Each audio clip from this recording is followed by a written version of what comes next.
Okay, good afternoon. It's 2:59. We are just waiting for a few more to join us, but we can start preparing to begin. We now have 47 in the group. This is supposed to be the biggest group of all the 5 days. So maybe the others are just trying to still get in. Um, So, greetings again to everyone from all over, from Portugal, from Sri Lanka, from Australia, from Cebu, from Manila, from Quezon City, from all over. Good afternoon and good morning in Portugal. Same thing with Sri Lanka. Great. I'd like to know how the reception is right now. Can you give me an idea? Can you please type in the chat box? Three being perfect. You can hear and clearly see the signal is clear. Two being not so, and one problematic. Great. Okay. Thank you. I'm seeing a lot of threes. There's one that is two. Everyone else is three. Okay, great, perfect. Somebody put four. Fantastic.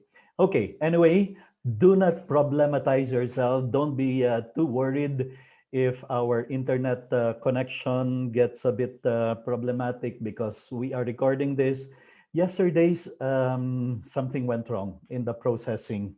I may have clicked the wrong button, and so the processing of the video failed. But anyway, I shared the link in Facebook page of the same talk, but given last February, except that my apologies to our international audience because I think I spoke in Tagalog some parts of the that one. But anyway, the most essential parts are there. In fact, it was a longer presentation. I think it was around 2 hours and 15 minutes. Great, fantastic. So everyone is putting threes. I only saw one, two.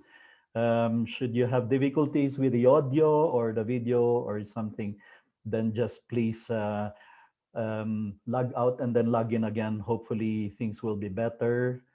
Fantastic. We can now begin. And as I always did the past days, I think it's good to offer a prayer for all of you teachers. Prayer for teachers.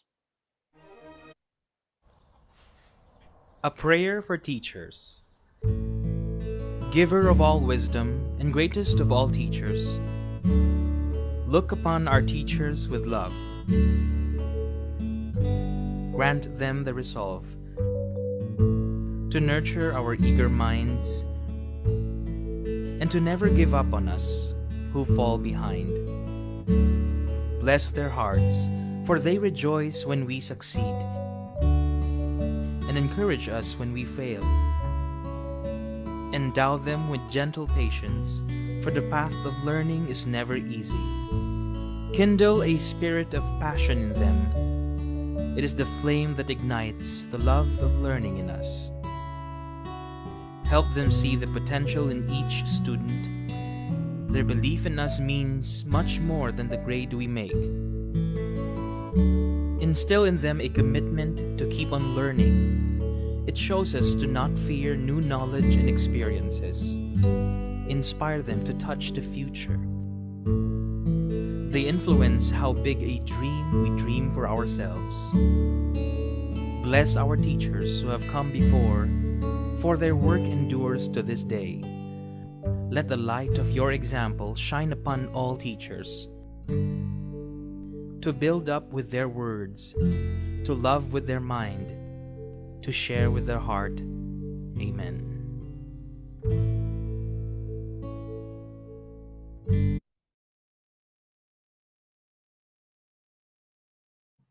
Okay, great. That's a prayer for all of you teachers.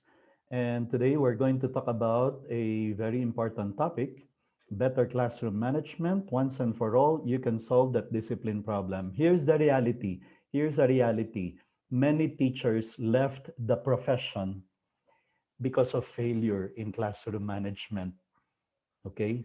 It's a reality. There are some who did not survive the classroom simply because Some did not survive the classroom simply because the students did not make them survive.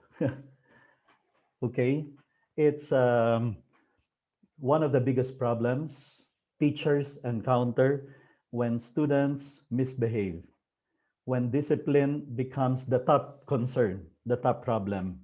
So today we're going to tackle this topic. Um, I know a number of participants today were not with us in the past days, and so just a bit of introduction. Um, I have been doing character education work in the Philippines in partnership with CEP based in Washington, D.C. That's CEP, Character Education Partnership. They renamed themselves to character.org. And also, I am in partnership with a center for the fourth and fifth hours based in the State University of New York. That's the Dr. Thomas Licona Institute for Asia. And that's what I've been doing in Sri Lanka, in the Philippines, and we're reaching out now to other Asian countries to be able to champion character formation. The fourth and fifth R's, because we believe that every human being, aside from knowing reading, writing, arithmetic, should have respect and responsibility. So, a very good friend of mine, Dr. Thomas Licona, considered to be the grandfather of character formation in the world simply because he is responsible for most of the experts in the field now. He's the one who recruited them to get into championing character formation. And much of what I'm going to share with you, much of what I've shared with you the past days were also from other friends. This is Dr. Hal Urban, the source of our strategies yesterday, the author of 20 Things Good Teachers Do, Lessons from the Classroom. And we're going to take up some more of his strategies also today. The author of Understanding by Design, Wiggins Grant. He is also another source for a lot of ideas that I'm going to share with you. And of course, yesterday's topic, many of the ideas I shared with you were from Dr. Michelle Borba, the author of Building Moral Intelligence, as well as Thrivers, the 7 things that make young people survive and thrive even in spite of the troubled times that they live in.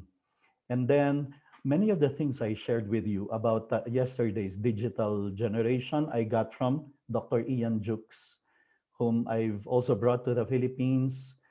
And the other thing I do is bring chastity speakers because I've seen that if we're going to make a dent in the formation of teenagers, especially, we've got to address one of the biggest concerns: purity, chastity, modesty. And so, almost every so often, I bring world class speakers to the Philippines to talk to thousands of young people about the importance of living purity, chastity, and modesty. Then we will be able to start talking about hard work and respect and responsibility with these teenagers. This is the other expert, Jason Everett, and my latest conference, the last international conference we had was last week's Dr. Borba's sessions on thrivers. A bonus for you, my dear fellow teachers. I have the 4-hour recording of her session complete with a Q&A. And if you're interested to listen to her 4-hour talk on how to raise mentally healthy kids during troubled times, send me an email and I can send you the link, the special link that is private only for my friends that I can share the sessions to. Today, our expert is Dr. Harry Wong, who is the number one teacher trainer in the world, especially on the basis of his best selling book, First Days of School. I brought him to Manila together with his wife, and they spoke to 7,000 teachers, 3,000 in the morning and then 4,000 in the afternoon.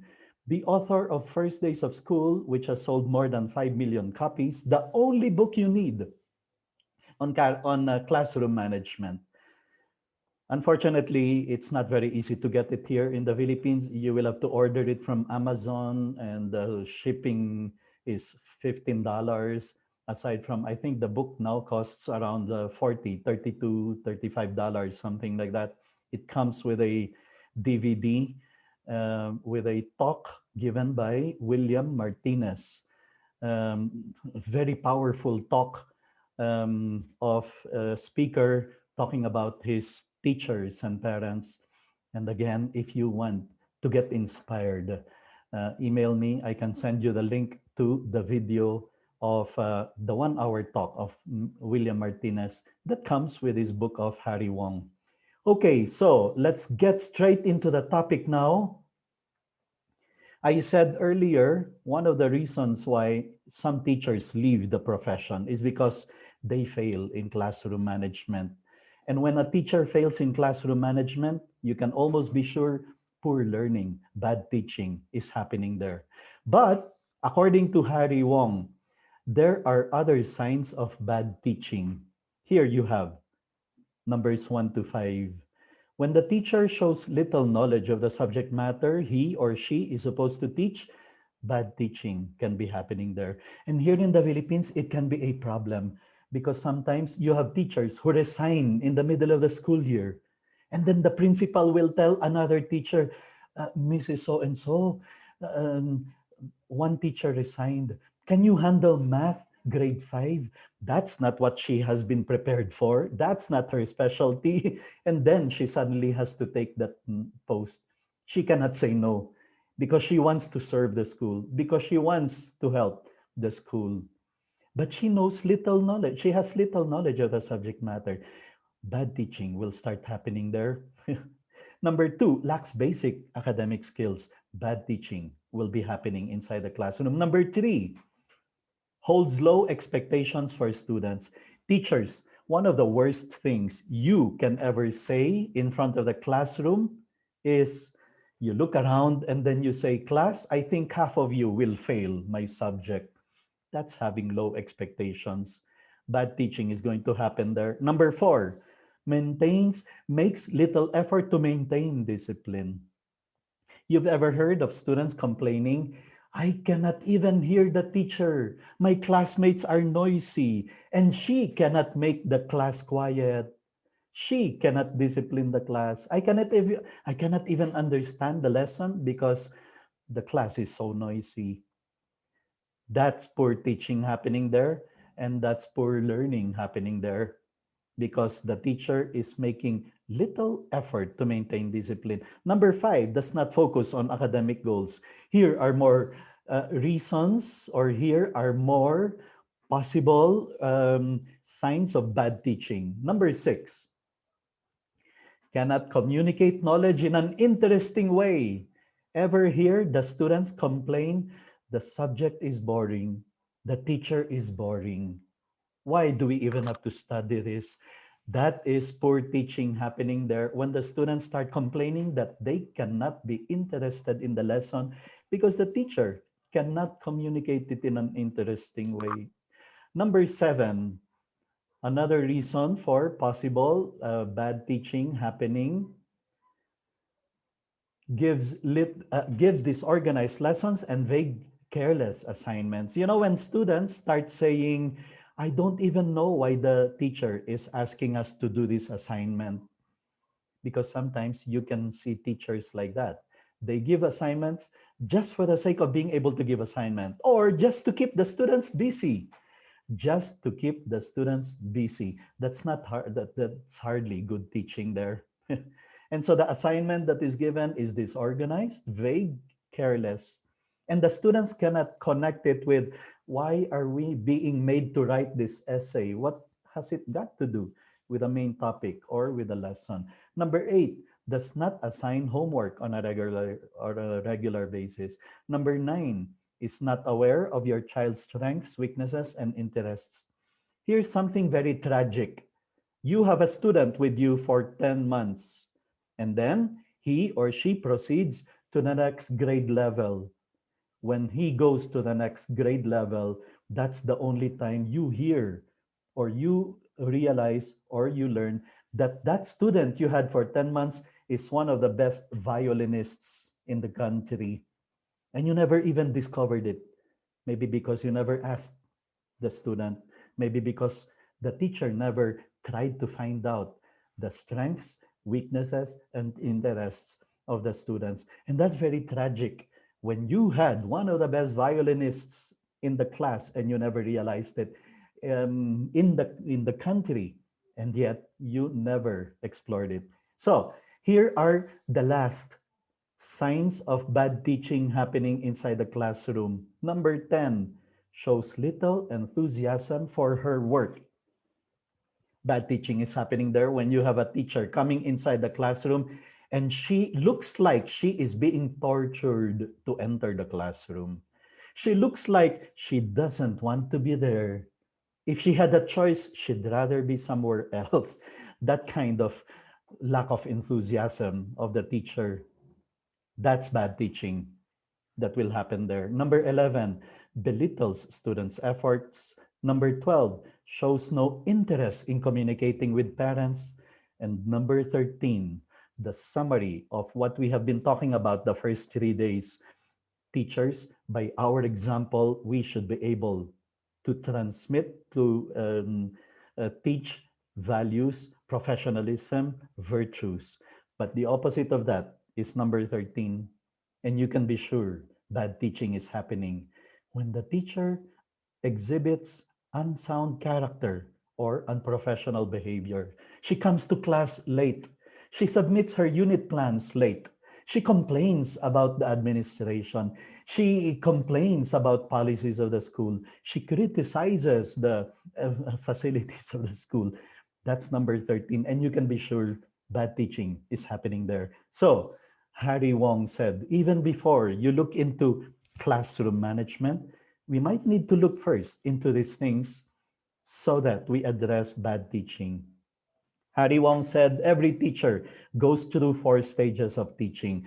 Many of you have heard this already. We'll not go into detail. But according to Harry Wong, every teacher goes through 4 stages of teaching. The first stage is when the teacher, especially a new teacher, fresh out of college, a new teacher coming inside the classroom with the thought that she is going to be the most popular teacher in school, that she is going to be liked and liked very much by the class, that the students are going to love her so much at the end of every period when she says, okay, it's time now, it's dismissal.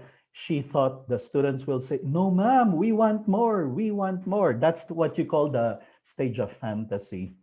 um, the Some of us went into the field of teaching. I mean, we decided to become teachers because we thought we are going to change the world. We are going to help these young people grow up to be fantastic men and women. Now, fantasy ends the day you come inside the classroom and the classroom is messy and the students are noisy, boisterously laughing there. They see you enter the classroom, but they continue laughing. They continue in the one corner of the room. They don't go to their place, and the room is very messy. And you would have to shout, you would have to scream, you would have to yell in order to be heard by the class. And if you're not heard, you bang your hand on the board. If they still don't hear you, you start flickering the light on and off just to get their attention. That's what you call survival. You enter second stage of teaching, according to Harry Wong, called survival, where you are so tired at the start of the day, just thinking about the classes you're going to have that day, where your objective of the day, we make unit plans and we put their objective to survive the day, objective of the lesson to finish the day without ever having to shout or scream or yell. Survival. Some teachers stay in the stage of survival for a long time. They, after every class, they go to the faculty room and they are doing a count there. 54 more days before Christmas break. Uh, Looking forward to the next cancellation of classes. In fact, teachers who are in the mode of survival, they are the happiest when classes are suspended because of typhoon, because of floods, or because of one reason or another. They are happier than the students. Survival mode. Very, very sad. I have seen teachers who stay in the survival mode for years. After every class, they go to the faculty room and they are counting 22 more years before retirement. When you have a teacher here who decided to become a teacher because he or she wants to make a difference in the lives of students. And yet, because they are not able to get out of this stage of survival, it's so tough. And they ask, did I make the right decision? Am I in the right profession in the first place? But, good people with a very good heart, with a heart of a teacher, they continue teaching anyway, even if it's tough, even if they're in the stage of survival. And they continue teaching and they start discovering strategies. They attend seminars like this and they start realizing I can keep the class quiet without even saying a word. I'm going to teach you those strategies. There are strategies by which you don't even have to say, keep quiet, stop talking, listen here, sit up straight. Uh, you know, there are strategies, and I'm going to share with you those strategies so that you stop being in the stage of survival and then you enter the third stage called mastery. Teachers start learning, if I teach this chapter first before that other one, the students understand the lesson better. If I make the students do this activity, they are very engaged, they are very excited, they are very much into the lesson. As you continue teaching, you start learning many strategies that make you more and more effective, and you enter the third stage called mastery. But, my dear fellow teachers, we are not just interested in being in the stage of mastery. I want you to reach the fourth stage of teaching. Harry Wong said, the highest stage of teaching, and master teachers are able to reach this, is impact. When you don't just cover the curriculum, at the end of every year, you say, my students are better human beings because I made an impact in their life. My students are smart and good. I have made a big difference in their life. And the strategies I'm going to share with you today, my dear teachers, my dear fellow teachers, are all precisely geared towards making us reach the fourth stage of teaching called impact. Okay, you're very lucky, especially if you're a new teacher, because you can actually skip fantasy, survival, mastery, and jump right away into impact in a matter of a month or two if you're given the proper guidance, training. And that's why I would like to encourage many of you. We're going to do a rerun of this whole series in May. And if you have new teachers, especially from my alma mater, San Beda College, I know you're going to be hiring new teachers. St. Jude, I see here, you're here with us. Mary Help of Christians School. Many of you are going to be hiring new teachers. Let them attend the seminar in May so that you will not have to deal with survivors. I mean, teachers who are just trying to merely survive. But when the school year opens, they will, from the very beginning, start making an impact in the lives of their students. It's possible, it's doable. And some of us were saying, how I wish I learned about Harry Wong even before I started teaching inside the classroom. um, I told you if there is only one book you're going to buy on classroom management, it's got to be the book of Harry Wong. And if there is only going to be one magazine your school is going to subscribe to, please let it be Educational Leadership, the best magazine in the world available for teachers. They put together their landmark studies, significant research done on teaching, on learning, on education. And one of the best studies they ever made is this study on the top traits of effective teachers. It spanned 50 years, interviewing thousands of teachers and students, asking them simply, what were the top traits of your most effective teachers in your life as a student? What were the top traits? And then they put together the survey, and these are the top three that came out based on this 50-year study by Educational Leadership. Here is number one. Our topic today is number one in the list of top traits of effective teachers. An effective teacher is a good classroom manager. That's what they discovered. And here is number two. An effective teacher designs lessons to reach mastery. Teachers, I am not a fan of teachers who are proud that half their students in the class are failing. I've met teachers like that.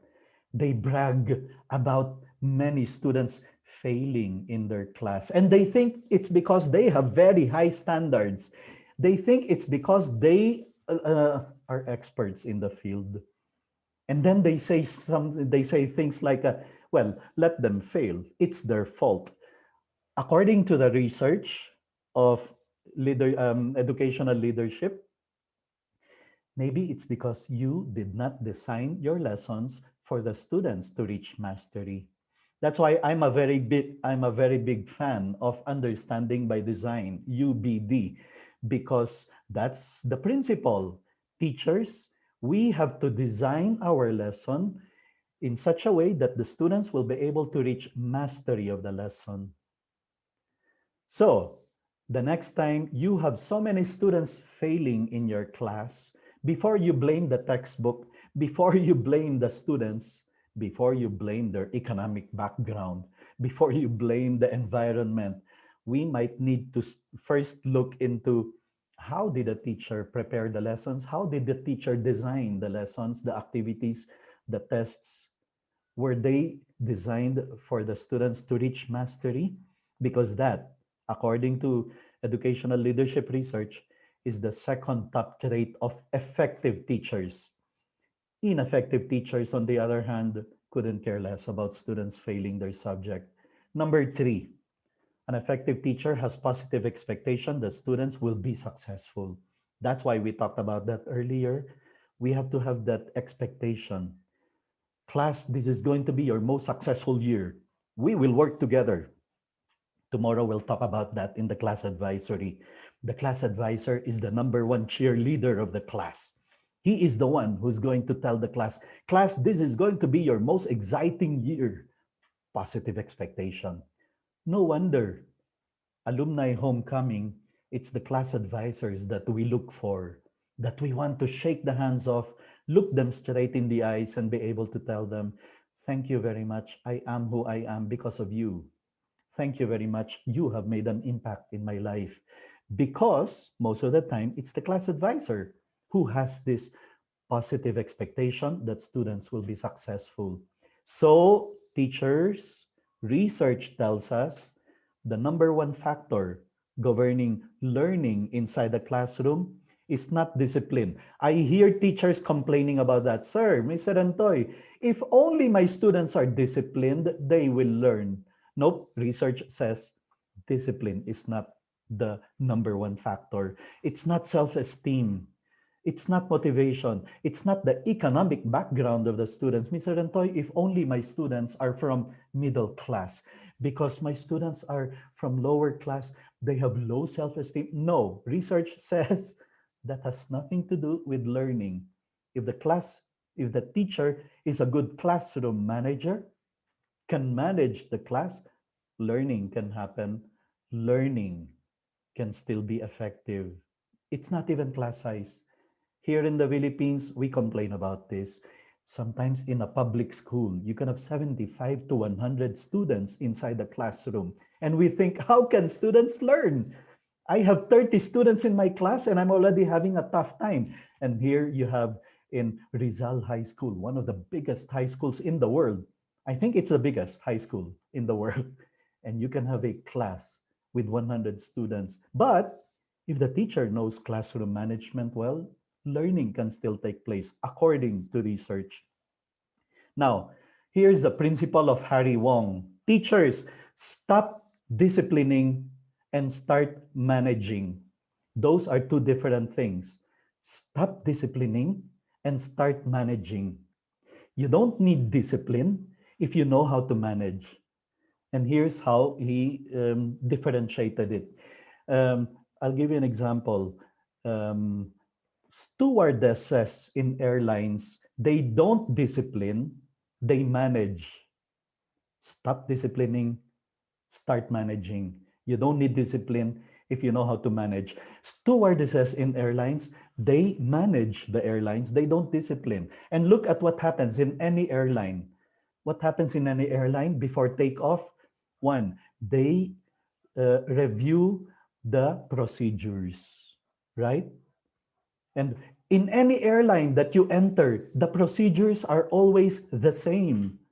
Whether it is a Virgin Airline, United Airline, Alitalia, whatever airline you enter, the procedures are the same.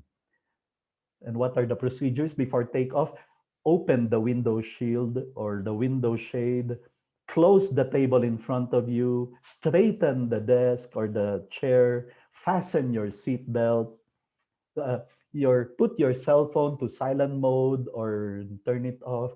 Any airline you enter, the procedures are the same. In the classrooms, here is when trouble begins. When students start saying, how come in the class of Mr. Reyes we can eat? How come here we cannot? How come in the class of Mrs. Ponteverde we can transfer seats? Here we cannot. You see what happens? When you have different procedures in every classroom, the students start getting confused. So, Harry Wong said, you stand a better chance of succeeding in classroom management if every classroom that the students enter in your school, the procedures are the same. The students know how to behave in any classroom because every classroom would have the same procedures on how to recite, how to ask permission, how to leave the room, how to enter if they're late, how to submit papers, how to head the papers. If all the procedures are the same in any classroom they enter, then you stand a better chance of success. So remember, they are not rules, they are procedures. And that is again the difference between discipline and classroom management. Discipline uses rules. You cannot, you should not, you will not, you may not. But classroom management are simply procedures. This is just what you are expected to do. Open the window shade, close the table in front of you, straighten up your chair, fasten the seat belt, turn off or put in silent mode your cell phone. They're procedures, they're not rules. Okay, that's the difference between discipline and classroom management. Now, Harry Wong tries to make it even more visual.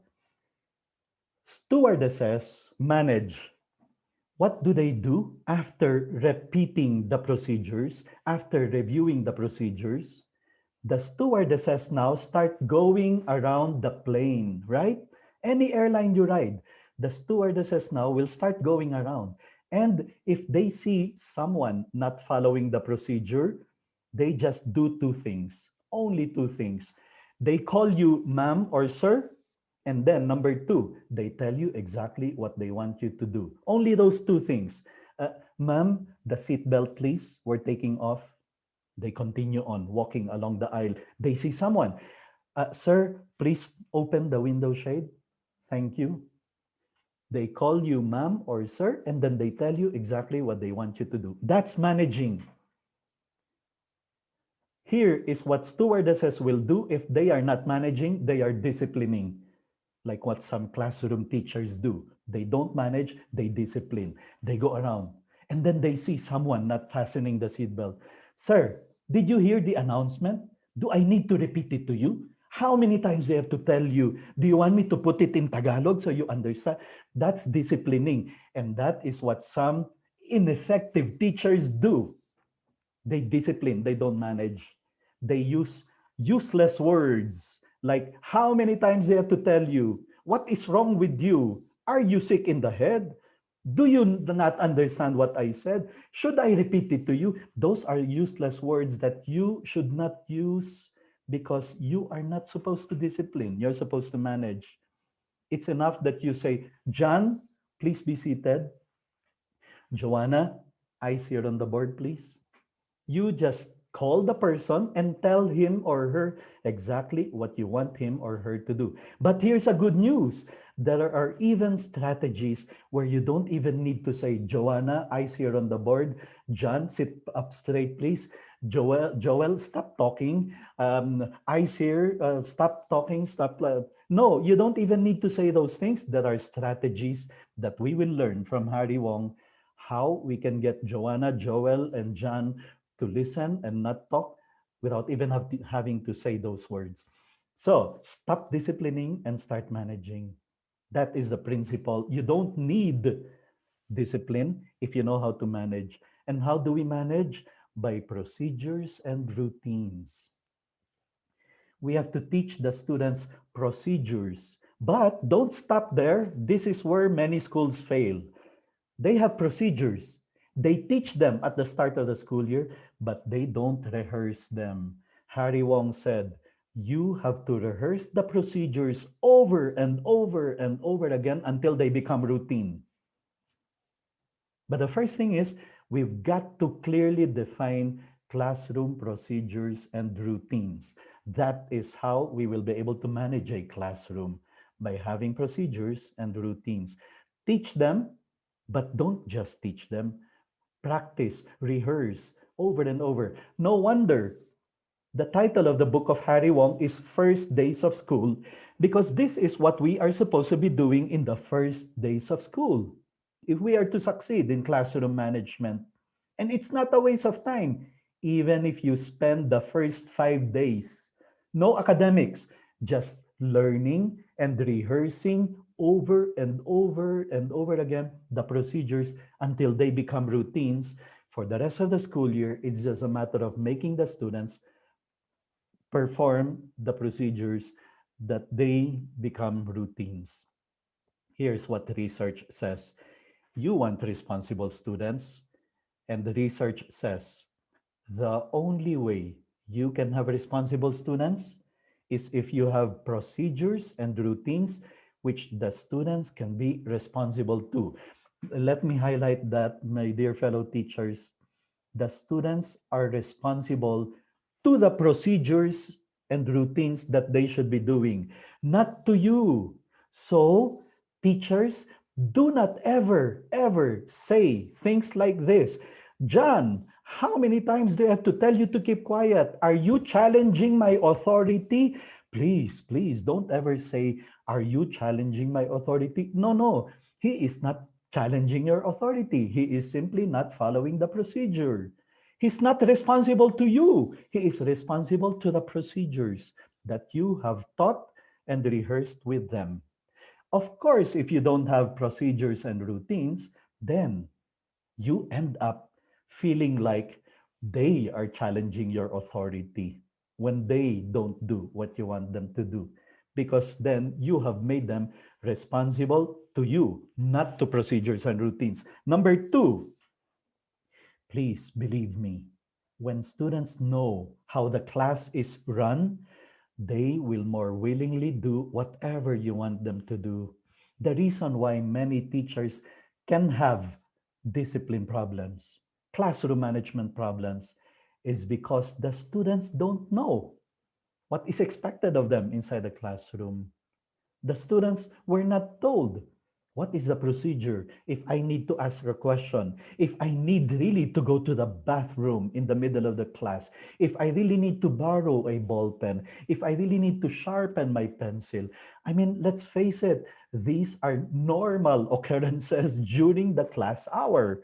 It can happen. It can happen that the student lost his paper and he needs to ask from a classmate. But what is the procedure? How is he expected to borrow a paper, a pencil, a sharpener, a ball pen from a classroom? Let's differentiate procedures and routines. Let's define them. Procedures, what you want students to do. And then they do them over and over and over again until they become routines, what the students do automatically. Now, I have to emphasize, teachers, procedures are not rules, okay? Rules are like a challenge to the students. I dare you to break my rule. But procedures are not a dare. It's simply telling the students, class, this is how we do things here. This is how we start the class. This is how you recite. This is how I dismiss you. It's not the bell that will dismiss you. I will dismiss you. Okay? So, our procedure for dismissal is you all stand by your desk. We check if everything is in order. You align the desks. Perhaps we do a end of the day prayer. And then when I say you may go, that is the signal for dismissal. Not the bell, not the students running along the corridor. I do the dismissal. That's how we do things here. That's our procedure. It's not a rule, it's the procedure. So if John starts running outside to go and I have not dismissed, don't get angry. It's enough to say, John, what's the procedure, please? He will go back to his chair. Good, thank you. And then you will dismiss. So don't get angry if the students fail to follow the procedure. He's not challenging your authority. He's just not following what you want them to do. It's enough to say, John, what's the procedure, please? So, the number one problem, according to research, in the classroom is not discipline. It's the lack of procedures and routines. So if you're one of those teachers who complain, Mr. Rentoy, if only you know my students have no discipline. Oops, no, ma'am. It's your classroom management that we need to look at, not the discipline. Maybe you don't have procedures and routines, because if you have procedures and routines, then you should be able to manage the class. I'll give you some examples from Harry Wong's book of procedures that you should have and that you should teach and rehearse at the start of the school year. Here are just some of them. Look at this heading of papers. You know, students should not be asking, Sir, do we need to put the date? Sir, do we put our names or our class number? Sir, do we need to put our first name first and then family? No, we teach this at the start of the school year. And in any subject, in any classroom they enter, they know how to head their papers. They know you want them to put their full name there, the date there, and then the subject under their name, or whatever it is that you as a school will agree on as a procedure. Here is an example of Harry Wong of what many ineffective teachers do in passing of papers. You know, inside the classroom, according to Harry Wong, the worst way to ask for students to pass papers is when you say, class, time's up, stop writing, pass the papers forward. Okay? Many teachers do that. Okay, stop writing now. I will collect the papers, pass the papers forward. Harry Wong said, that is the worst way to collect the papers, the papers of the students. Why? Because students are not angels.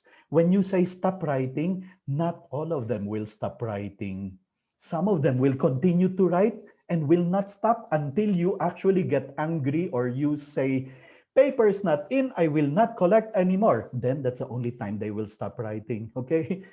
But here's the problem. The students at the back, they know they're the farthest. They're the first ones. They want to pass the papers forward.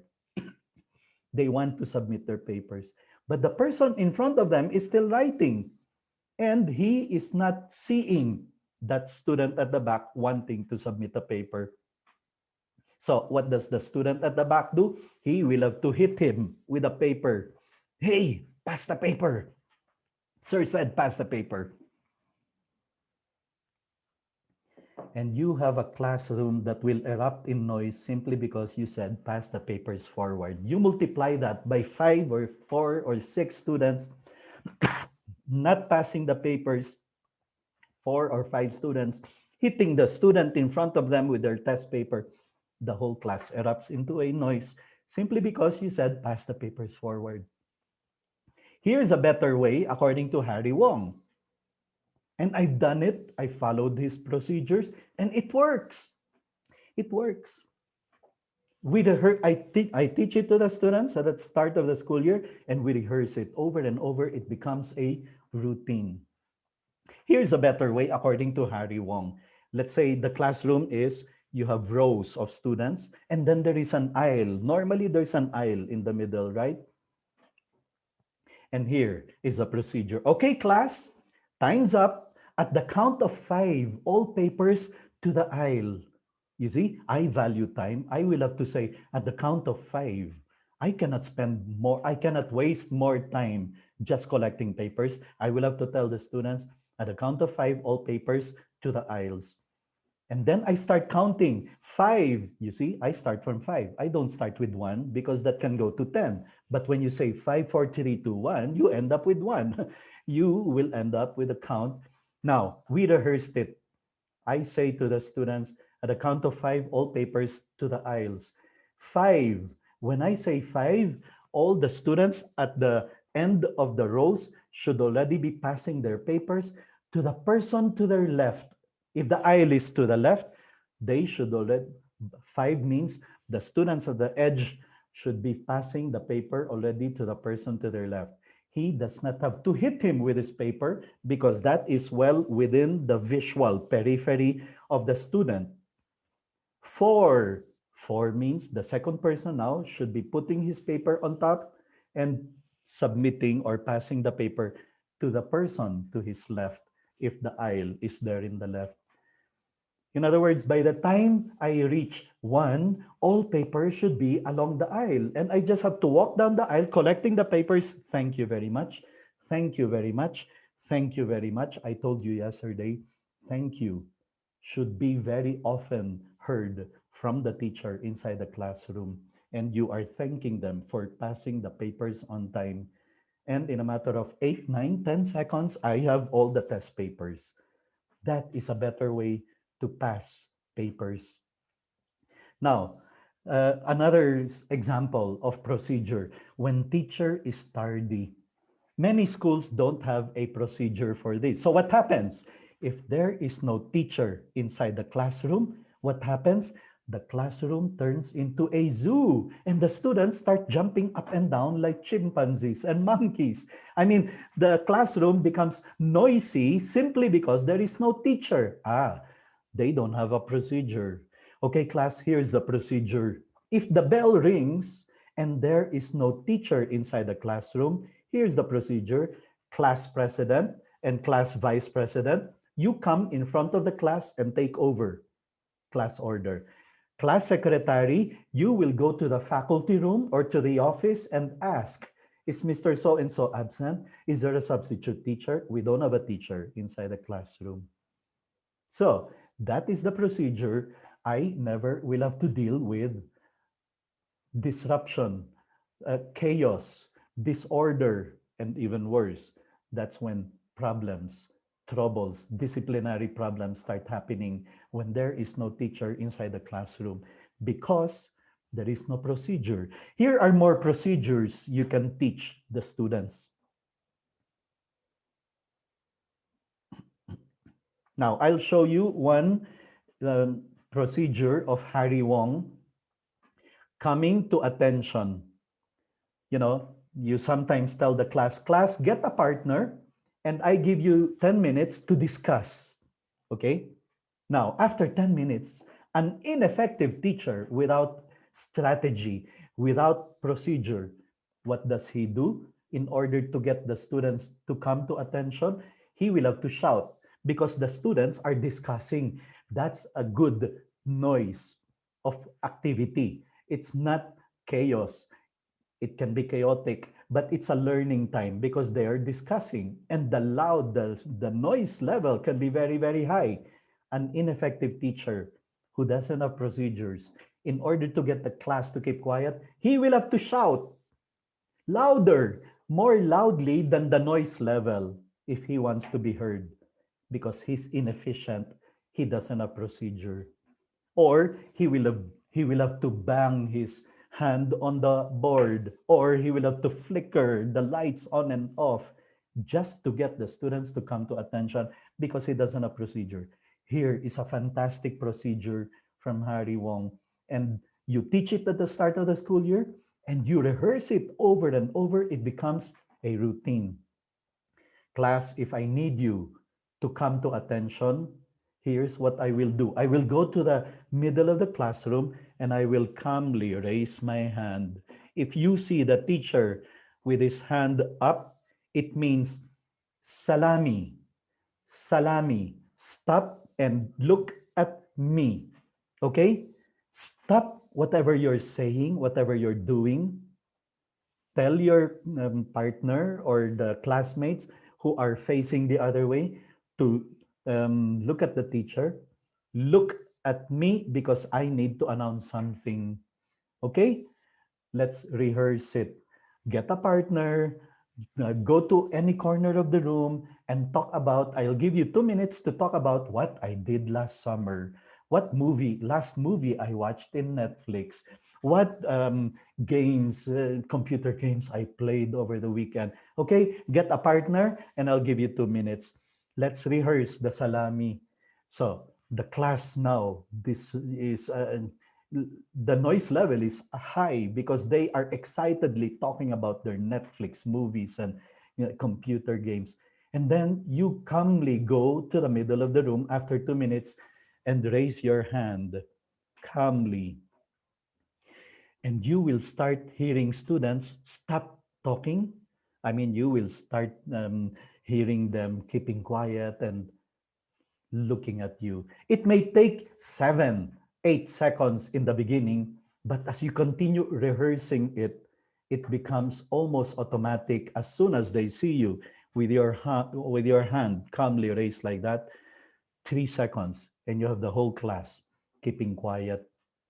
It works, especially if you teach it and then you rehearse it over and over until it becomes automatic. Now, you raise your hand calmly, and John continues talking. Don't get mad. John is not challenging your authority. It's enough to say, John, what's the procedure, please? John will stop talking and look at you. Thank you.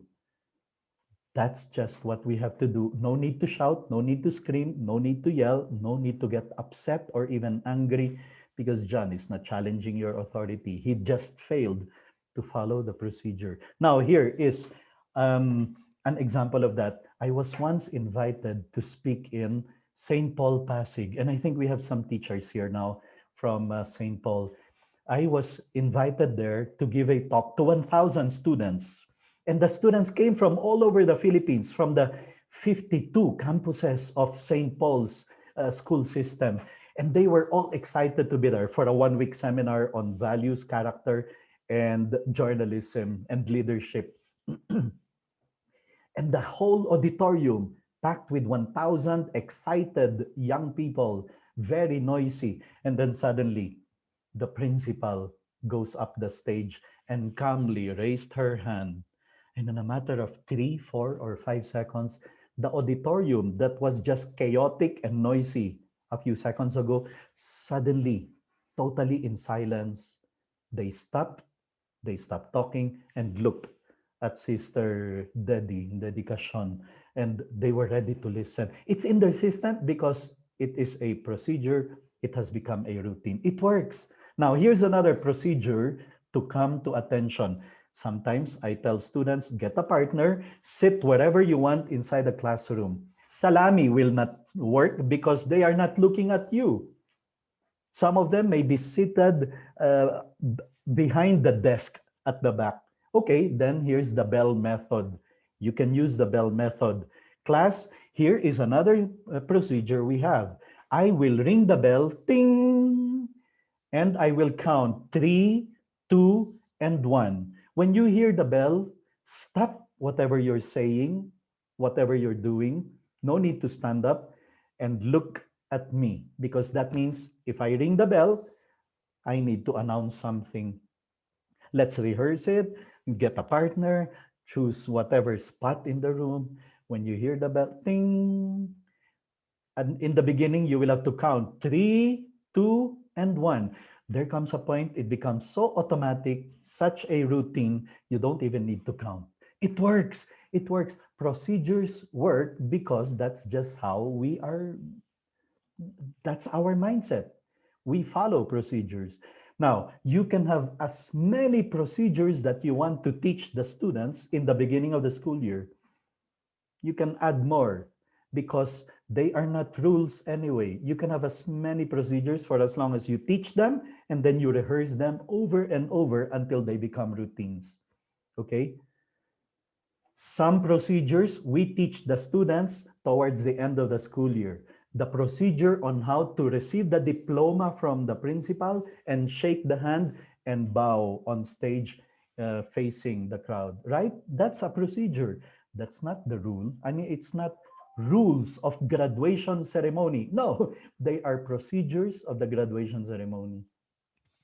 For those of you who have student assemblies where the whole school gathers in a place for a first Friday Mass, for a flag ceremony, class, this is the procedure when we go to our line in the assembly.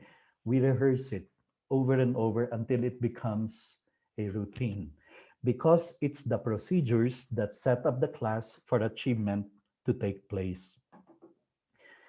Okay, before we get into Kohlberg's 6 levels of moral development, I've been talking for 56 minutes and I think we deserve a bit of a break. And so I'd like to give you a little break. Those of you who need to get water, to go to the washroom, you can take advantage. Meanwhile, I just want to show a few videos just to give us a little break.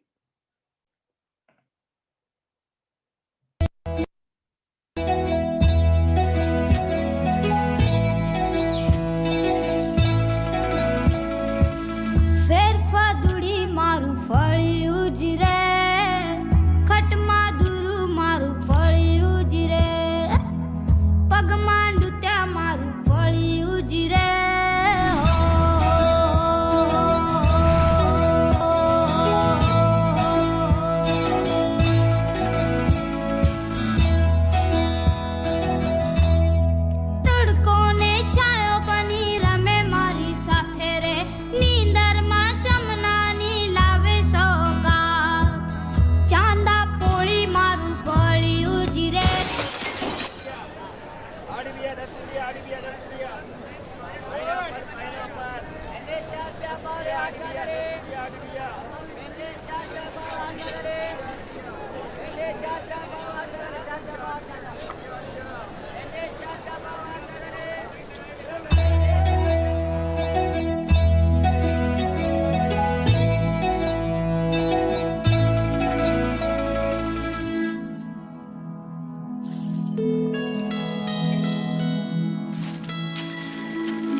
Okay, I think that's a good enough break for all of us. We still have a, oops, internet connection.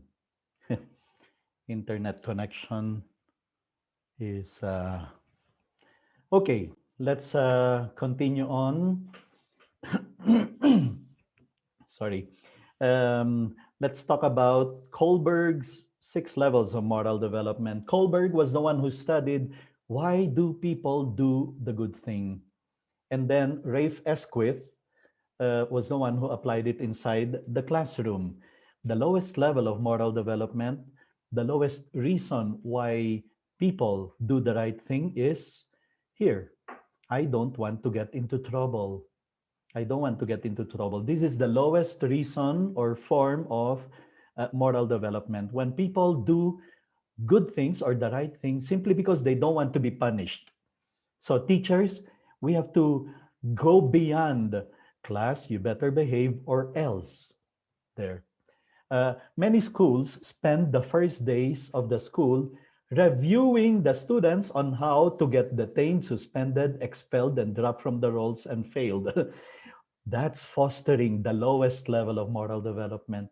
In fact, I would have to request you, please don't spend the first days of the school year reviewing the students on how to get detained, expelled, suspended, dropped from the rolls. You can review that at another time, but not on the first day. Like as if that's the most important thing the students need to know. No, that's not the most important thing the students need to know. I will show you later what is the most important thing the students should learn on day one. Number two, I want a reward. This is the second level of moral development. And teachers in preschool, kindergarten, they are very fond of this, when they put a mark here on the student, smiley, good job, good work, hard work done today, like that, no? So the students now will do the right thing simply because they want the reward, because they want the star, because they want the merit, because they want the, okay, that's better than not wanting to get punished, but we can still do better than this. Here's the third reason, according to Kohlberg, why people do good things or the right thing. I want to please somebody. And we have students who are like this. They study hard because they want to please their parents. You even have met students who um, they want to please you, who do the right thing, especially when you're around, because they want to please you. They volunteer to clean the classroom, to um, get things for you because they want to please the teacher. Okay, well, this is better than just wanting a reward or avoiding a punishment, but we can still do better than this. Here's the fourth level, according to um, Kohlberg. Why do people do good? Because that's their mindset. And you've met people like this, right? I follow the rules. This is the rule.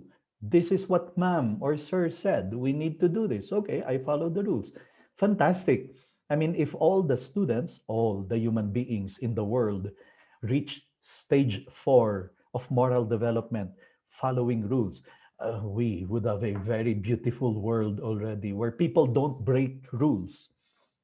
But we can still do better than this, according to Rafe Esquith, as teachers, because in real life, in real life, the heroes are those who go beyond the rules. I mean, sometimes we need to go beyond the rules. In the Philippines, national hero Jose Rizal, he broke rules. He went against the government even. Even Jesus Christ broke rules. He performed miracles on a Sabbath because there's something higher than rules. So, according to Ray Fasquith, we can do even better than making the students just want to follow the rules. Here's stage 5. I am considerate of other people. It's not just because it's the rule. Study hard, class, study hard. It's not because it's the rule. It's not because I will offer a reward. It's not because I'm going to punish you. No, be considerate of the sacrifices of your teachers, of the sacrifices of your parents who pay for your tuition fee, for your books and uniform and all the expenses. Be considerate of the hard work of your parents, of your teachers. There, that's even a better stage of moral development than simply allow escaping punishment, wanting a reward, following the rules, pleasing others. But the highest level of moral development is stage 6, and here is stage 6. I have a personal code of behavior and I follow it. I have a personal code of behavior and I follow it. This is the reason why on day 1, teachers, what we should be doing is making the students understand what does the school stand for? What are our core values? What is our mission, vision as a school? Better yet, and I'm going to talk about that tomorrow in the class advisory, the class advisor should be able to make the students, um, should be able to tell the students, class, I want best behavior when you go to the student assembly. I want best behavior, not because I'm going to punish, not because there's a reward, not because it's the rule, not because you're trying to please me, but because you carry the name of our class. And our class stands for excellence, kindness, respect, and responsibility. We made it very clear at the start of the school year. Even better, if teachers are able to say, class, behave in the best way inside the school and outside the school because you carry the name of our school. I have a personal code of behavior and I live by it. I follow it. If teachers are able to say this, that means you are a very good school because this is what good parents do. Many of you are parents, right? If you're a good parent, I'm sure you have told your son, your daughter, son, you better behave well, okay? Because you carry the name of our family. And our family stands for respect, responsibility, kindness. I have a personal code of behavior and I follow it. So, this is very important because we have to say less and less of you better watch out or else. That's stage 1. Class, if you behave, I'm going to give you a reward. That's stage 2, or that's second level of moral development. Janela. Instead, more and more, what comes out of our mouth is, I expect best behavior because you carry the name of the class. And even better, because you carry the name of the school. Okay? Um, Many of the strategies now I'm going to teach you precisely are geared towards level 6. I have a personal code of behavior and I follow it. So then, let's go to discipline. Once and for all, you can solve the discipline problem.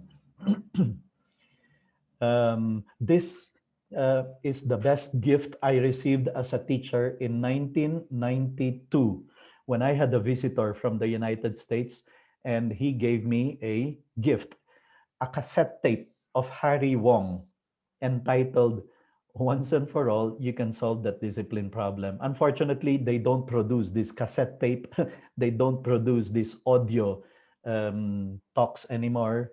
But I still have my copy. I put it in digital format. If you want for your school, email me. I can send you a copy of this 2-hour lecture of Harry Wong on Once and for All, You Can Solve That Discipline Problem. Believe it or not, the kids want discipline even more than we do. No kid would want to be in a classroom where he is in danger of being harassed, teased, made fun of, hurt, harmed by his classmates. They want discipline even more than we do. So then, before I give you the discipline plan, here are 5 myths. They are not true, and we shouldn't believe them of discipline. Myth number 1, do not smile until Christmas. That's a myth. And yet, I have heard a senior teacher telling the first year teacher, don't smile. Make the students be afraid of you.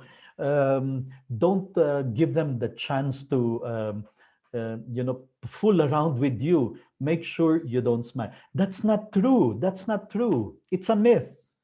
In fact, I will tomorrow in the class advisory, I will tell you, I welcome my students on day one with my biggest, widest, fakest smile to welcome them to the classroom.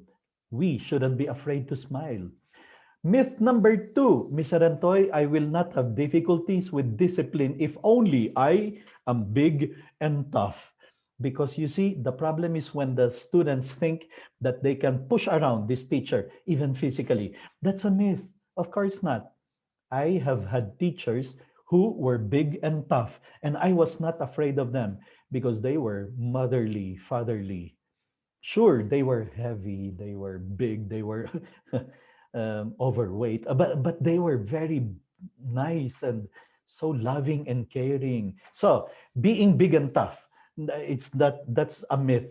Here's myth number three. Mr. Antoy, I will not have problems with discipline if only I have the latest gadgets. If only every classroom in our school has a video projector, has a laptop. I don't have to borrow. That's not true. If your school can afford them, go ahead, fantastic. They can make teaching very, very easy and convenient. But it's not true. You don't have to have the latest gadgets to discipline the class. I was consultant of an international school some years back. Every classroom with a high definition television, a very big screen, but they have problems with bullying. Every classroom air conditioned and spacious and complete with a, but they have problems with discipline. So uh, this is a myth. Latest gadgets will not solve your discipline problem. Here's myth number four. If only my students come from middle class, because the problems are in the schools with very, very rich students or very, very poor who have difficulties with self-esteem and no, um, it's not true. I've taught in University of Asia and the Pacific. We have students there who have very little budget for lunch. They eat in a cafeteria. We call it here carinderia. They eat in a cafeteria together with the jeepney drivers and taxi drivers because that's the only lunch they can afford. I also have students there in the University of Asia in the Pacific. As soon as the government announces the long weekends, they book their Singapore getaway, their Hong Kong trip, taking advantage of the long weekends. But it's not the economic background. It's not about being rich or being poor. It's how you deal with them. It's how we manage them that really matters for discipline. And finally, here's number five, myth number five, and I would like to address especially the young teachers who are fresh out of college because they are usually the ones who fall into this trap. Mr. Antoy, I will not have problems with discipline because I will be friends with my students. I will speak their same language. We will talk about Netflix and Spotify, and we will even eat in McDonald's when we get to have the chance because I will be chummy chummy with them. I will be friends with them. Teachers, you are not meant to be friends with your students. You're meant to be role models to your students, someone they look up to. Okay, and I have seen this end tragically. Teachers who try so hard to be friends with the students, and at a certain point the student get confused, are you our teacher or our friends, chummy chummy friends that we drank beer with or that we went out for McDonald's snacks with? They misbehave inside the classroom and the teacher starts being strict and the students get confused. Be friendly. This is the principle of Harry Wong. Be very, very friendly. But we are not just meant to be friends, we're meant to be role models. I uh, pity and I feel bad for teachers who try so hard to be friends They're like running in a popularity contest. I mean, they look pathetic, trying too hard to be liked by the students. And in their effort to try to be liked, they start looking pathetic. They don't look professional anymore. It ends very tragically. So please remind our teachers, especially the young ones, when we hire them, you are not meant to be friends with your students. You're meant to be um, a role model, someone they will look up to, someone they will have to emulate. Let me describe to you 4 classrooms, and then I will get straight into. No, maybe I will skip the classrooms. I will skip the different types of classrooms because I want to get straight now into strategies. Okay, because that's what we are after in our session today. Okay, let's talk about discipline plan. Now, remember earlier I was giving you procedures because that's classroom management. But it's good to have a discipline plan. And your discipline plan should have 3 parts. I go around the Philippines visiting schools and I ask them about their discipline plan, and it usually just consists of these two. They have rules. And what happens if they break the rules? There are consequences. And then I ask, what happens if they follow your rules? Nothing. Then I don't have to get angry. No. Harry Wong said there should be a third part. When they follow the rules, there should be positive consequences because you stand a better chance of getting the students to do and to follow rules, to do what you want them to do and to follow rules when they are working to get a reward than to avoid a punishment or penalty. Okay?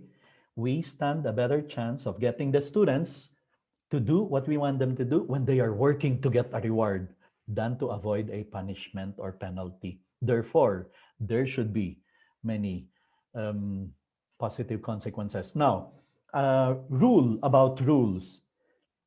How many rules should you have inside the classroom?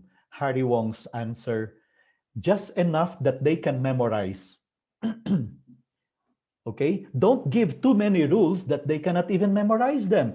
How do you expect them to follow what they cannot even memorize? So that's the rule about rules. Now remember, procedures are not rules. Earlier you can have as many for as long as you rehearse them and they become routines, but rules only enough that they can memorize. Now, you don't have to follow this, but ever since 1992, when I learned it from Harry Wong, I only have 3 rules that I would have in grade 4 class or in fourth year college in UANP, where I taught later on. 3 rules. Number 1, no unnecessary noise. 2, no unnecessary movement. 3, come prepared for class. Those are the only 3 rules I would tell my students. And that it's very easy to memorize. And then at the start of the school year, I would explain to them what it means to not have unnecessary noise, talking with each other, talking with a classmate without asking permission that is not related to the lesson, um, tapping, high schoolers tapping their ball pen or their foot, their how they call this, their shoes without realizing they're disturbing the class. That's an unnecessary noise. No unnecessary movement, standing without permission, going to another chair without permission, that causes distraction. And number 3, come prepared for class. If I tell you to bring out 1/4 sheet, make sure you have 1/4 sheet of paper with you. That's coming prepared. If I call you for recitation, be able to recite because that's coming to class prepared. If I tell you to make a presentation with your group mates, make sure you rehearse it, you do it well because that's coming to class prepared. So, Harry Wong said there should be more rewards or positive consequences than negative consequences. Here are some samples, some examples of positive consequences, some applicable to lower grades, Others applicable all the way to college, all the way to postgraduate school, even.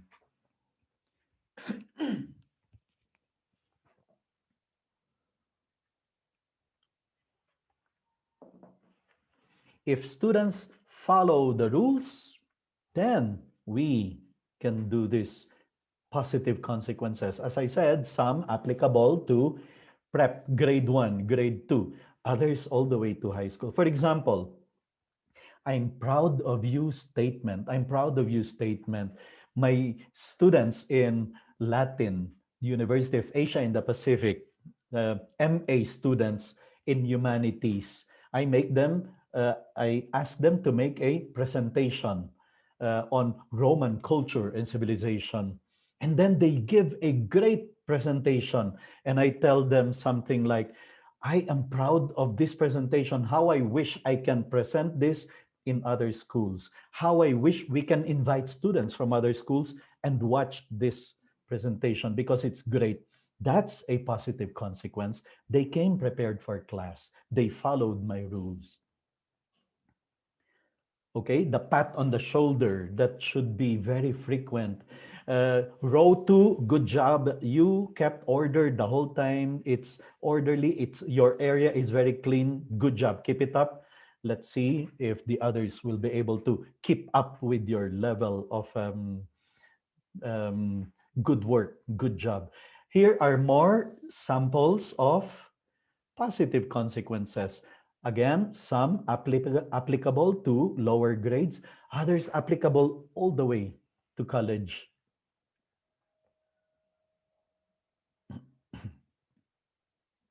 I'll give you an example. Visit to principal for special acknowledgement.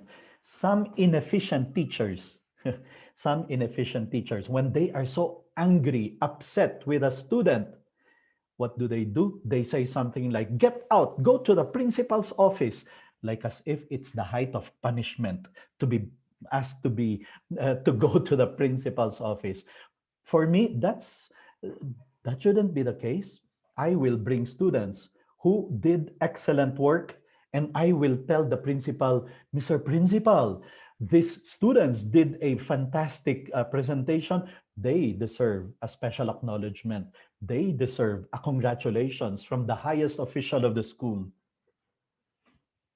It shouldn't be a punishment. And in fact, as I said, inefficient teachers who send students to the principal's office as punishment. And then the student goes to the principal's office. And the principal asks, oh, why are you here? And the student says, I don't know. The teacher asked me to come because it's not even in the procedure. It's not even in the policy. It's not even written anywhere that you send a student to the principal's office as a punishment, as a penalty.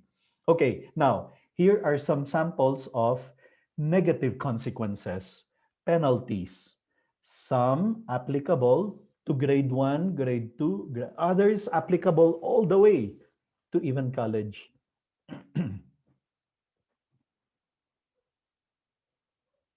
Right? Some of them, you have it in place in your school as a policy, as a classroom rule.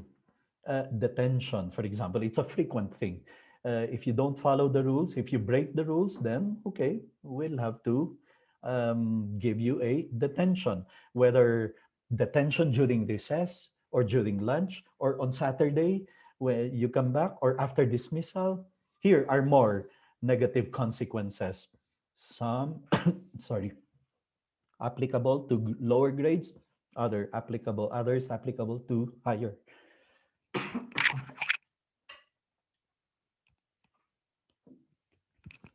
Okay, and some more negative consequences.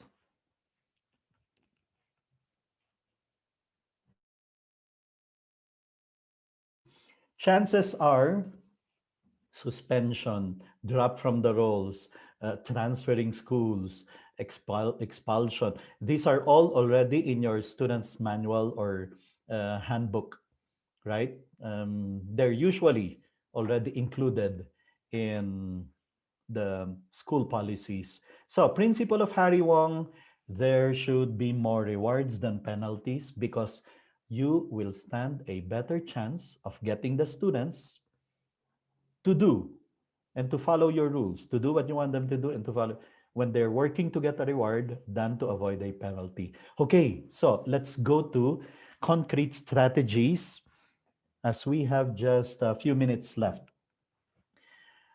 Harry Wong said seminars of teachers on classroom management should be held in ballet studios. You know, ballet studios where you have mirrors all over, right?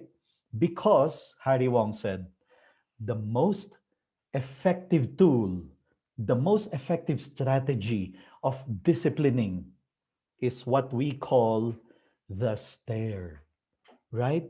I mean, observe master teachers, professional, excellent teachers. See how they discipline the class. Sometimes they just have to keep quiet and look at the students with that stare, and suddenly everybody starts keeping quiet almost effortlessly. How do they do it? They have mastered the art of the stare, where it's enough for them to just look at the class with that certain look, and it says everything. And the students start saying, "Uy, keep quiet, keep quiet." The teacher is already upset. The teacher is already mad. Or even better, when they see the teacher with that stare, they keep quiet. They stop talking. How do they do it? Well, Harry Wong said, teachers, look at yourself in the mirror and look for that perfect stare that is able to communicate words like, class, come on, I expect the best of you. Come on, I expect best behavior. You can do better than this without even saying any word. The problem is, some of us don't know how our face looks like, how our stare looks like. We don't realize that our stare is communicating, I am going to kill all of you. You are already like devils from the deepest pit of hell. What is wrong with it? I mean, we don't realize it, but there are certain stares, look on our face that communicates, I mean, that says negative things. Discover it, according to Harry Wong. Look at yourself in the mirror and try to look for that perfect stare that actually communicates, come on, class, I expect best behavior. You can do better than this. Uh, you carry the name of your school, you carry the name of our class. I expect better behavior. So, yes, the eyes matter. The way we look at people matters. And that's one of the things we have to learn from the master teachers. How do they do it? Almost effortlessly, just by keeping quiet, they can get the class to keep quiet. The stare. Okay, let's look at other strategies. I was so happy to discover that the best teachers in the world use the check system because I use it in my classroom. I learned it from Harry Wong. Hal Urban used it.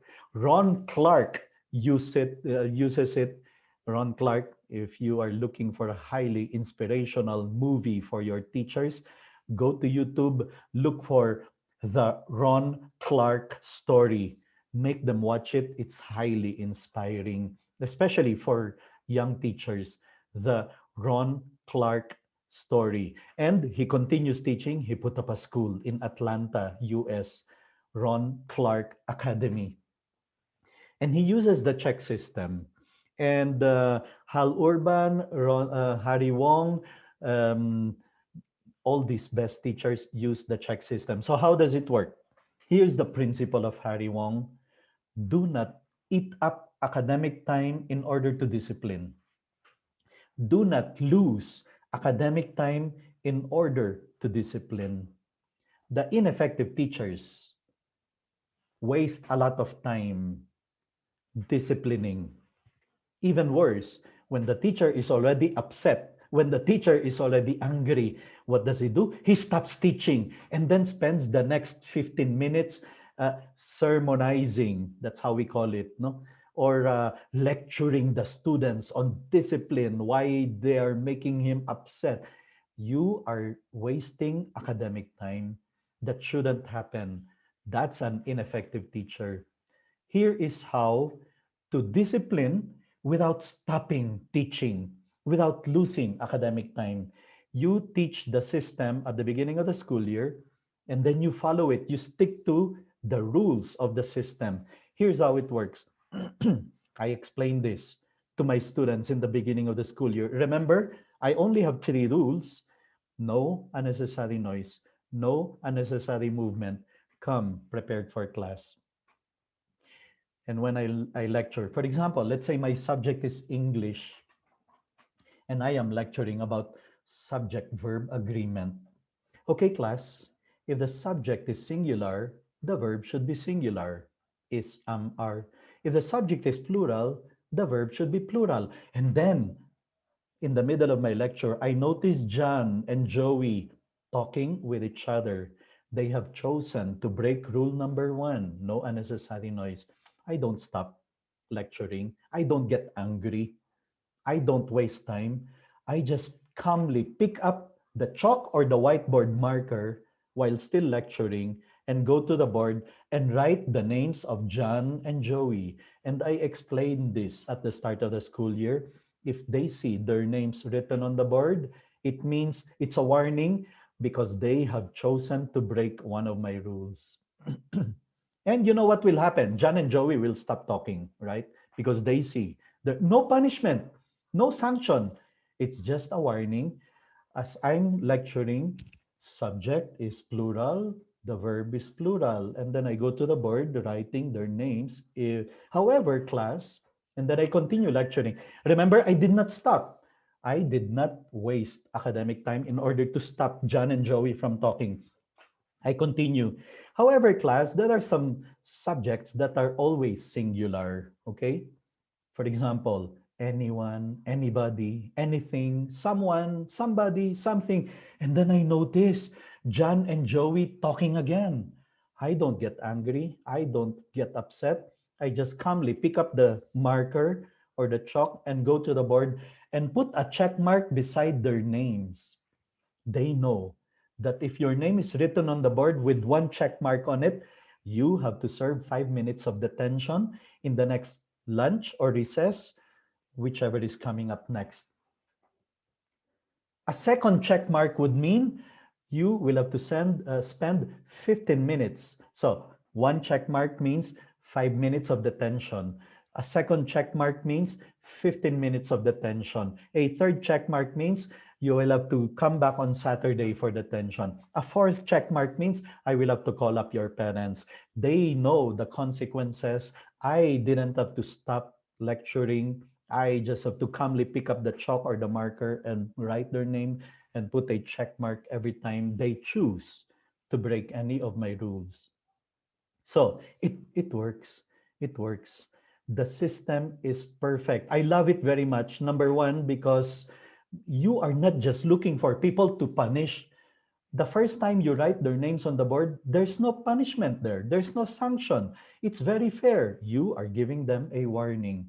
And most of the time, once they see their name on the board, they will do their best not to break any of the rules anymore because they don't want a check mark, much less a second check mark, and much even less a third or fourth check mark. It works.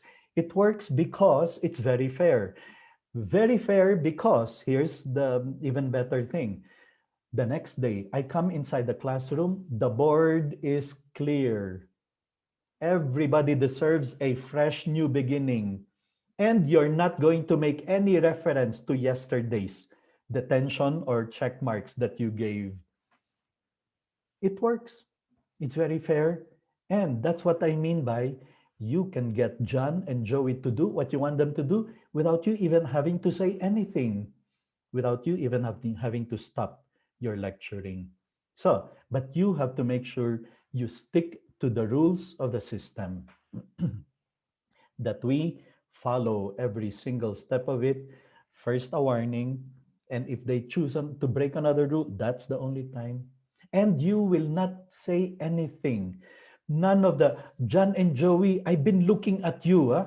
You don't know how to behave. And then you write the names on the board to give them a warning. None of those useless words because you are not supposed to waste academic time in disciplining.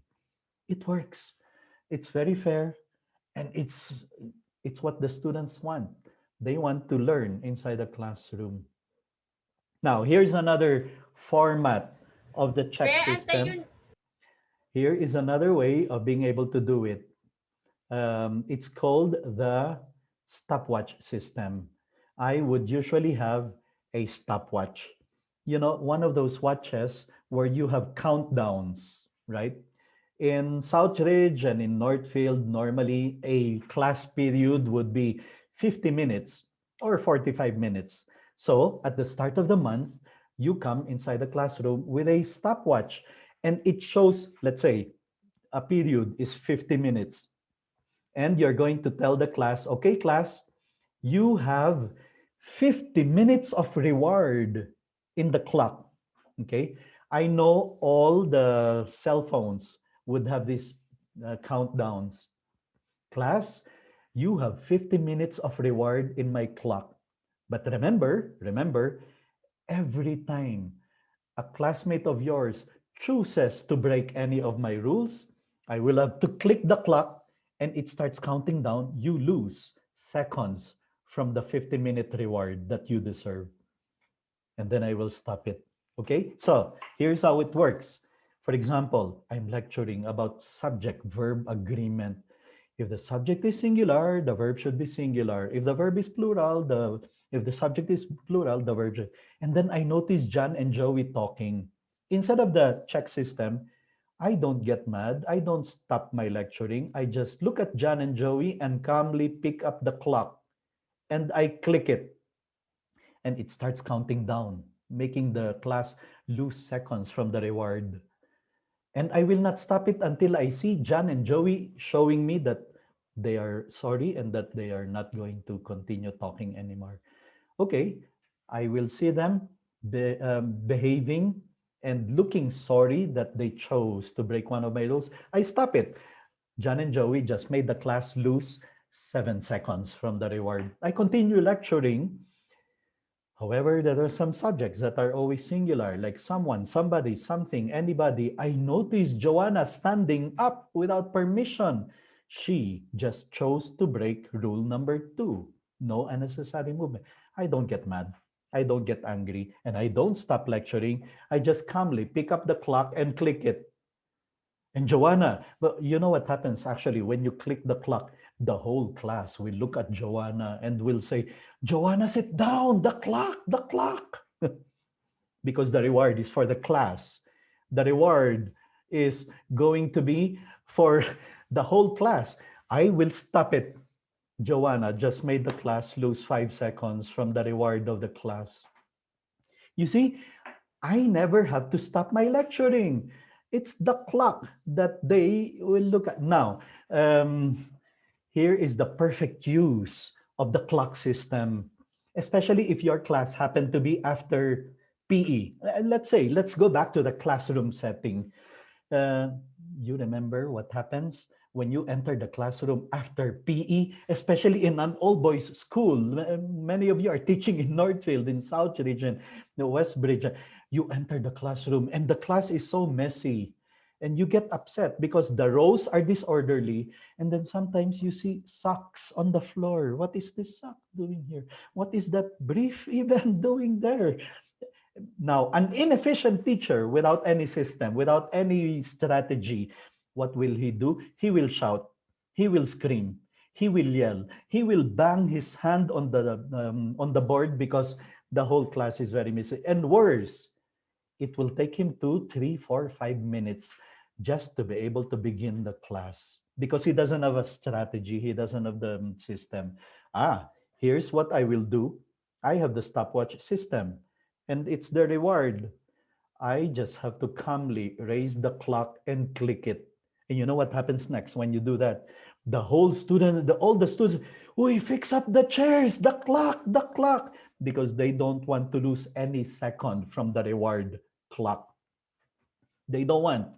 because the reward at the end of the month, whatever is left in the clock, let's say 45, from the 50 minutes that we started the month, let's say 44 minutes left.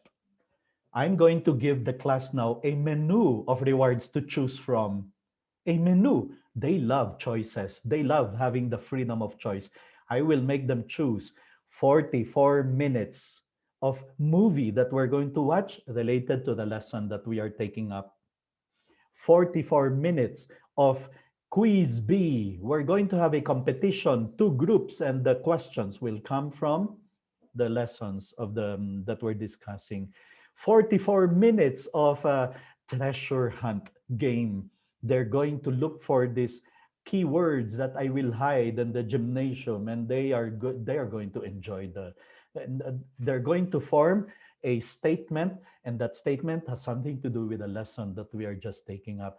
I will not even hesitate to give in the menu of rewards 44 minutes of funny videos that we're going to watch, because I never have to stop my teaching. I finished everything I need to cover with them that month.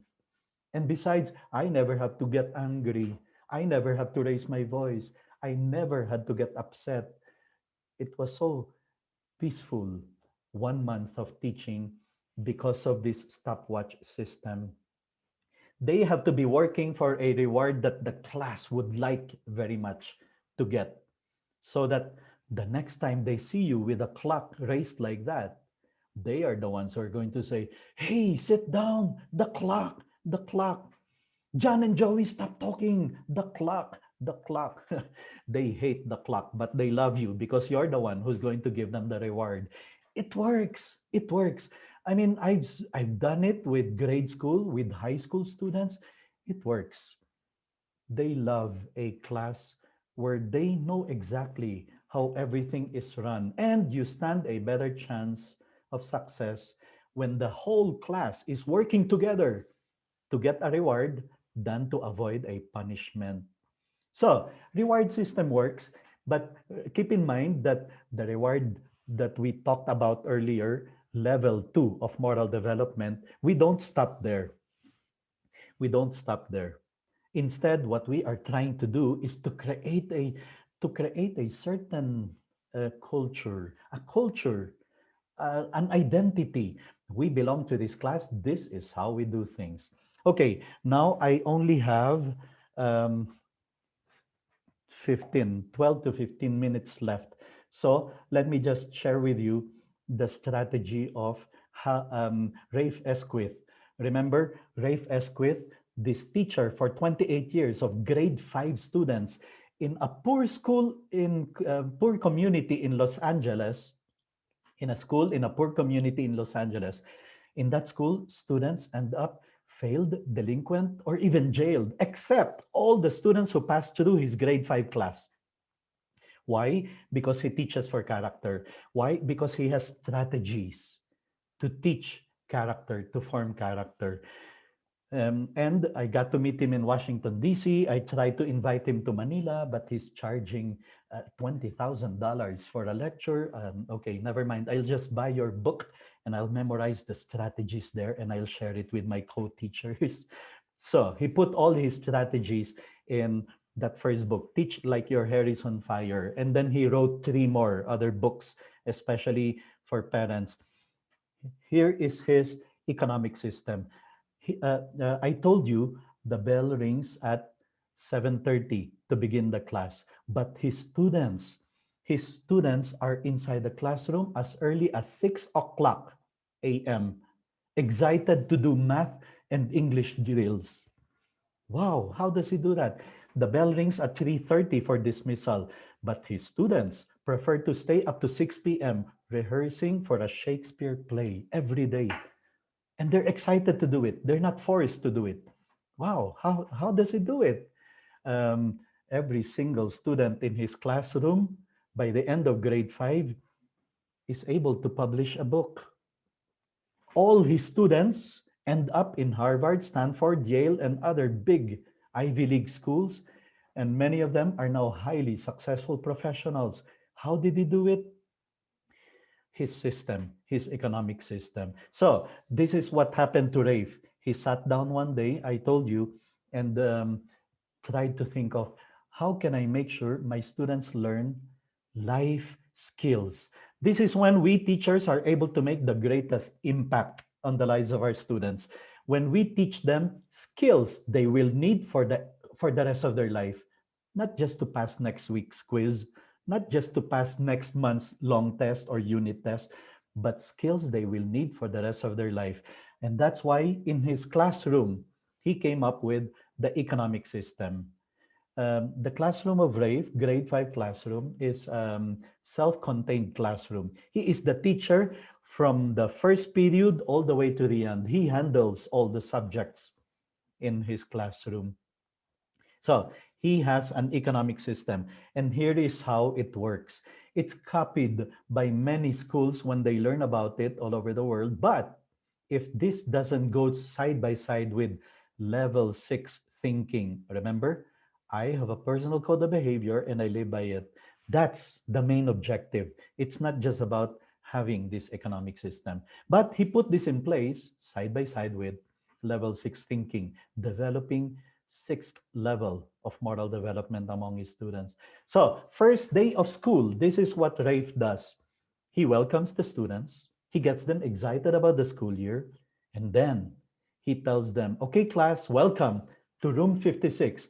For the last 28 years, he's been using the same classroom, the room 56. That's why the title of his book is Methods and Madness of Room 56. So he welcomes them and then he tells them, this is what he tells the students: class, you have to pay monthly rental for the chair that you are using. And if you're not able to pay, you will have to be evicted. You will have to sit on the floor. Real life, right? I mean, that's how real life is. You need to work to have a house, to have a roof over your head, to have food on the table. Okay, then you need to work to have money to pay for the monthly rental of your chair. Don't worry, don't worry. Here are ways that you can have a salary. We have job openings for you inside the classroom. And then he distributes to them job application forms, real job application forms. You know, someday these students will become professionals and will apply for a job. And they will think, this is easy. I already did it in my grade 5 class with Rafe. Here are some jobs that are available with the corresponding salaries. You can apply as a banker because for every 5 students in our class, one will act as a banker, keeping track of the earnings, salaries, demerits or deductions or interests of the 4 other students. Okay? For every 5 students, one will act as a banker. Salary, $600 a month. Here's another job assignment, and this is the highest paying job of them all. The highest paying job of them all. A janitor, $650 salary a month.